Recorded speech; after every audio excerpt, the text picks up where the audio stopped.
అబ్బో ఇక్కడ కేజీ చీరలు కొంటే అర కేజీ చీరలు ఫ్రీ అంట. మంగళ్య షాపింగ్ మాల్ కేజీల్లో సేల్, టన్నుల్లో ఆనందం. తెలంగాణ రాష్ట్ర వ్యాప్తంగా భారీ వర్షాలు నమోదవుతున్నాయి. ఉత్తర తెలంగాణలో కుండపోత వానలు కురుస్తున్నాయి. ఎక్కడికక్కడ వాగులు వంకలు పొంగి పొర్లుతున్నాయి. ప్రధానంగా భద్రాద్రి జిల్లాలో చెర్ల మండలంలో ఉన్నటువంటి గోదావరి మాత్రం ఒక్కసారిగా ఆ ప్రాంతంలో విలయ తాండవం చేస్తుంది. చెర్ల వెంకటాపురం రహదారిని ఎక్కడికక్కడ వరద నీరు చుట్టుముట్టింది.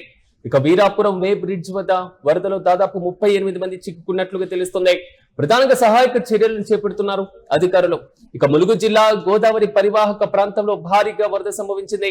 ముల్లకట్ట రమణగూడెం వద్ద గోదావరి 3వ ప్రమాద హెచ్చరికను కూడా జారీ చేశారు. లోతట్టు ప్రాంతాల ప్రజలు అప్రమత్తం చేశారు అధికారులు. భద్రాచలం వద్ద ఎక్కడికక్కడ గోదావరి నీటి మట్టం భారీగా పెరుగుతుంది. ఇక ఎగువ ప్రాంతాల నుంచి భారీగా వరద వస్తుంది. ప్రస్తుతం 43 అడుగులకు చేరింది నీటి మట్టం. అయితే సాయంత్రానికి 2వ ప్రమాద హెచ్చరికను కూడా జారీ చేసేటువంటి అవకాశాలు అయితే చాలా స్పష్టంగా కనబడుతున్నాయి.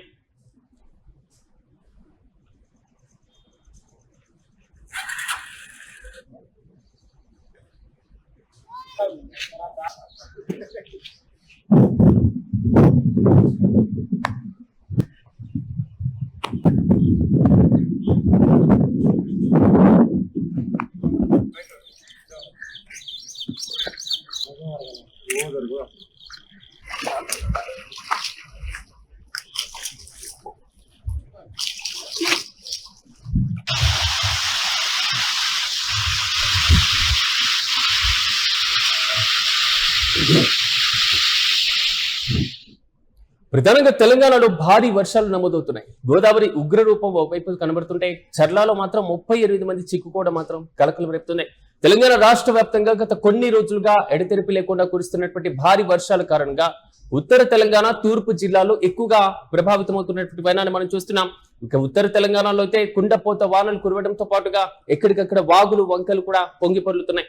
ఇక ఎగువ ప్రాంతాల నుంచి భారీగా వస్తున్నటువంటి వరద కారణంగా గోదావరి నది మహా ఉగ్ర రూపంలో కనబడుతుంది.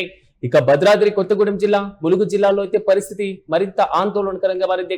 భద్రాచలం వద్ద దాదాపు 43 అడుగులకు చేరింది నీటి మట్టం. మొదటి ప్రమాద హెచ్చరికను కూడా జారీ చేయడం జరిగింది. ఇక భద్రాచలం వద్ద గోదావరి నీటి మట్టం 16 అడుగుల సాధారణ స్థాయి నుంచి శుక్రవారం నాటికి దాదాపు 43 అడుగులకు చేరుకుంది. అంటే ఉదయం 8 గంటలకు దాదాపు 40.2 అడుగుల వద్ద ఉన్నటువంటి నీటి మట్టం 10 గంటల నాటికి 43 అడుగులకి మార్పులు కూడా దాటడం జరిగింది. ప్రస్తుతం 9.32 లక్షల క్యూసెక్కుల వరద నీరు దిగువకు ప్రవహిస్తుంది. దీంతో అధికారులు మొదటి ప్రమాద హెచ్చరికను కూడా జారీ చేశారు. ఇక సాయంత్రానికి నీటి మట్టం మరింత పెరిగేటువంటి అవకాశం ఉందని 2వ ప్రమాద హెచ్చరికను కూడా జారీ చేసేటువంటి అవకాశాలు కనబడుతున్నాయి. సాధారణంగా 2వ ప్రమాద హెచ్చరికను 48 అడుగులు దాటితే జారీ చేస్తూ ఉంటారు అధికారులు. అయితే ప్రధానంగా ఎగువ ప్రాంతాల్లో అంటే మహారాష్ట్ర, ఛత్తీస్గఢ్, ఉత్తర తెలంగాణ ప్రాంతాల్లో కురుస్తున్నటువంటి భారీ వర్షాల కారణంగా గోదావరి వరద మాత్రం భారీగా పెరుగుతుంది. లోతట్టు ప్రాంతాల ప్రజలను కూడా ఎప్పటికప్పుడు అధికారులు అప్రమత్తం చేస్తున్నారు. అయితే నది ఒడ్డుకు వెళ్ళవద్దని, మరి ముఖ్యంగా స్నాన ఘాట్ల వద్ద బారికేట్లను కూడా ఏర్పాటు చేశారు. ఓవైపు రెవెన్యూ, పోలీస్, ఆరోగ్య శాఖ అధికారులు, అగ్నిమాపక శాఖ అధికారులు అప్రమత్తమయ్యారు. ఎన్డీఆర్ఎఫ్, ఎస్డీఆర్ఎఫ్ బృందాలు కూడా కీలక ప్రాంతాల్లో మోహరించారు వారిని. అయితే పునరావాస కేంద్రాలను కూడా సిద్ధం చేస్తున్నారు. ఇక చెర్ల మండలంలో విలయ తాండవం చేస్తున్నటువంటి వైనాన్ని మనం చూస్తున్నాం. 38 మంది చిక్కుకున్నారు. ఇక భద్రాద్రి కొత్తగూడెం జిల్లా చెర్ల మండలంలో అయితే గోదావరి విలయ తాండవం చేస్తుంది. చెర్ల వెంకటాపురం రహదారిని వరద నీరు చుట్టుముట్టింది. ఇక వెంకటాపురం మండలంలో ఉన్నటువంటి బోడాపురం గ్రామం వరకు కూడా వరద చేరడంతో రాకపోకలకు తీవ్ర అంతరాయం ఏర్పడింది. ఇక వాజేడు మండలం వద్ద కూడా రోడ్డు మునిగి తెలంగాణ, ఛత్తీస్గఢ్ రాకపోకలన్నీ కూడా నిలిచిపోయాయి. అత్యంత ఆందోళనకరమైనటువంటి విషయం ఏంటంటే చెర్ల మండలంలోని గోదావరి నదిలో ఇసుక తీసేందుకు వెళ్ళినటువంటి అంటే ఇసుక త్రవ్వేందుకు వెళ్ళిన 38 మంది వ్యక్తులు కూడా వరదలో చిక్కుకున్నారు. వీరిలో 5గురిని మిషన్ ఆపరేషన్ సహాయంతో, అదేవిధంగా మిగతా వారిని లారీ డ్రైవర్లు, క్లీనర్లుగా ఉన్నారు. మనం చూస్తున్నాం యూటీవీ స్క్రీన్ పైన విజువల్స్ లో ఎక్కడికక్కడ గోదావరి విలయ తాండవం చేస్తున్నటువంటి నేపథ్యంలో ఆ ప్రాంతంలో చిక్కుకున్నటువంటి వారిని కూడా బయటికి తీసేటువంటి ప్రయత్నం చేస్తున్నారు. 2 వివిధ గ్రామాల మధ్య గోదావరి ఉగ్ర రూపం దాల్చడంతో రాకపోకలు కూడా పూర్తిగా నిలిచిపోయాయి. మరోవైపు తెలంగాణ నుంచి ఛత్తీస్గఢ్ ప్రాంతానికి వెళ్లేటువంటి రహదారులన్నీ కూడా నీట మునిగాయి. గోదావరి నది మహా ఉగ్ర రూపంలో కనబడుతుంది. తెలంగాణ ప్రాంతంలో సంభవిస్తున్నటువంటి వర్షాల కారణంతో పాటుగా ఉత్తర తెలంగాణ ప్రాంతాల్లో ముఖ్యంగా ఆదిలాబాద్, ఆసిఫాబాద్ లాంటి జిల్లాలతో పాటుగా ఇటువైపు మహారాష్ట్ర, ఛత్తీస్గఢ్ ప్రాంతాల్లో కురుస్తున్నటువంటి భారీ వర్షాలు మొత్తం కూడా వరద రూపంలో తెలంగాణ రాష్ట్రంలోకి వస్తున్నటువంటి వైనం. అయితే యథావిధిగా ఇసుక తీస్తున్నటువంటి 38 మంది కూడా చిక్కుకోవడం కొంతవరకు కలకలం రేపింది. వారు వెంటనే స్థానికులకి సమాచారం ఇవ్వడం, అధికారులు సహాయక చర్యలను కూడా ప్రారంభించారు. పడవలను పంపి వారందరినీ కూడా సురక్షితంగా ఒడ్డుకు తీసుకురావడంతో ఒక్కసారిగా ఊపిరి పీల్చుకున్నారు. ఇక వీరాపురం వే బ్రిడ్జ్ వద్ద మాత్రం పరిస్థితి అదే విధంగా ఉందని తెలుస్తుంది. ఇక ములుగు జిల్లాలో విషయానికి వెళ్తే ములుగు జిల్లాలో గోదావరి పరివాహక ప్రాంతంలో మాత్రం భారీ వరద ప్రవహిస్తుంది. ముల్లకట్ట రమణగూడెం అంటే రావన్నగూడెం వద్ద నీటి మట్టం పెరుగుతూనే వస్తుంది. ఇక సమ్మక్క బ్యారేజ్ కి సంబంధించి కూడా భారీగా నీరు విడుదలవుతుండటంతో రామన్నగూడెం పుష్కర ఘాట్ వద్ద నీటి మట్టం 11.53 మీటర్లకు చేరింది. ఇక మల్లకట్ట వద్ద జాతీయ రహదారి బ్రిడ్జ్ వద్ద 2 కిలోమీటర్ల పొడవున నది ఉధృతంగా ప్రవహిస్తుంది. ఇక అధికారులు లోతట్టు ప్రాంతాల ప్రజలను అప్రమత్తం చేశారు. పలు గ్రామాలకు రాకపోకలు కూడా నిలిచిపోయాయి. ఇక ఉత్తర తెలంగాణలో అయితే కుండపోత వానలు పడుతున్నాయి. ప్రాజెక్టులన్నీ కూడా జల కలత సంతరించుకున్నటువంటి వైనాన్ని మనం చూస్తున్నాం.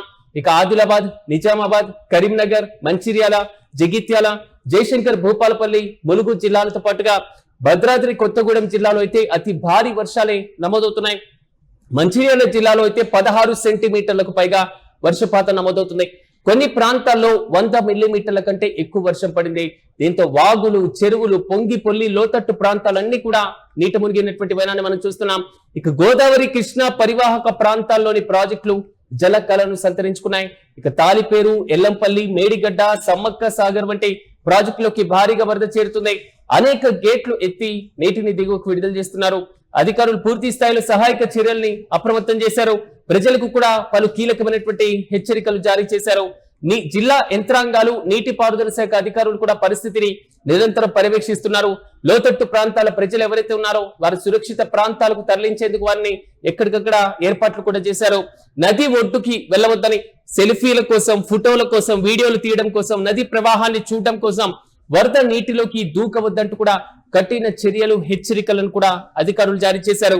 వాతావరణ శాఖ మరికొన్ని రోజులతో పాటుగా ఉత్తర, తూర్పు జిల్లాలు తెలంగాణకు సంబంధించి భారీ నుంచి అతి భారీ వర్షాలు నమోదయ్యేటువంటి అవకాశం ఉందని అంచనా వేస్తుంది.